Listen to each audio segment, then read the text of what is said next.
અમદાવાદથી લંડનનું plane crash થયા બાદ પ્લેન ક્રેશનો વિડીયો સામે આવ્યો, જેનો વિડીયો અરવલ્લી જિલ્લાના મેઘરજમાં આવેલા કંટાળુ ગામના આર્યને પોતાના ફોનમાં ઉતાર્યો હતો. અમદાવાદથી લંડનનું પ્લેન ક્રેશ થયા બાદ પ્લેન ક્રેશનો વિડીયો સામે આવ્યો છે, જેનો વિડીયો અરવલ્લી જિલ્લાના મેઘરજમાં આવેલા કંટાળુ ગામના આર્યને પોતાના ફોનમાં ઉતાર્યો હતો. ગામડેથી આવી શહેરમાં પ્રથમ વખત પ્લેન જોવાની ખુશી હતી. પોતાના ફોનમાં કેદ કરવા પહેલીવાર પ્રયાસ કર્યો, જેમાં તેને લાગ્યું કે પ્લેન હવે લેન્ડ થવા જઈ રહ્યું છે અને અચાનક ભડકો થયો. અચાનક થયેલા બ્લાસ્ટના કારણે તે ડરી ગયો. તેની સાથે તેની બહેન નીલમ પણ હતી. વિડીયોમાં કેદ થયેલા દ્રશ્યોથી વિચલિત થવા સાથે તે કંઈ બોલી શકતો નહોતો. ધીમે ધીમે તેને ખ્યાલ આવ્યો કે તેને શું કેદ કર્યું છે અને કેટલું ગંભીર છે. હાલ તો પોતાના વતનમાં તે પરત ફર્યો. મારું નામ અસાની નીલમબેન મગનભાઈ છે. અમે અમદાવાદ મારું ગામ કંટાળુ છે.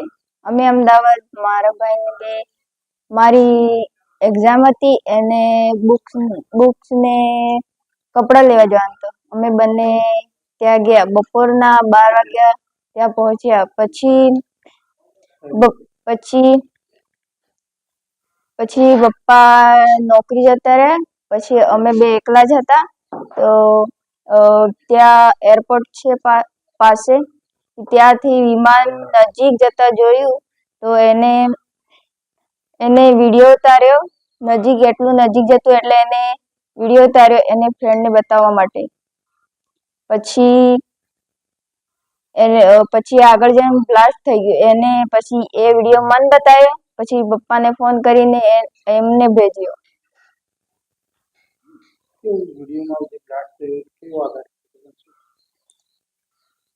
બ્લાસ્ટ થઈ જોયું તો ગભરાઈ ગયા હતા બહુ. પછી કેટલા બધા મૃત્યુ સાંભળવા મળ્યું કે એટલા બધાને એવું થયું છે.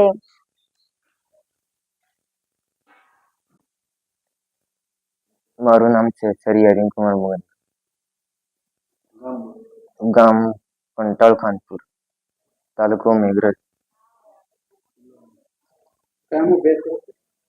હું 12મામાં અભ્યાસ કરું છું.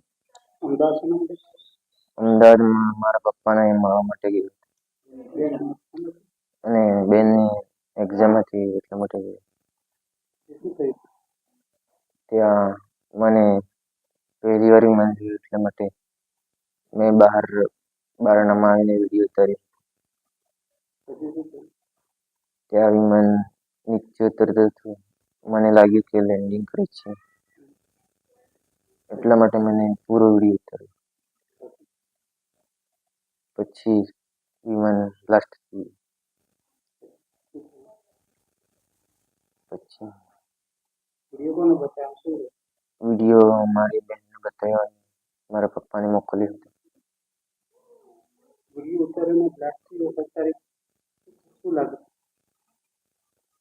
કેમ બ્લાસ્ટ થઈ હશે લાગ્યું.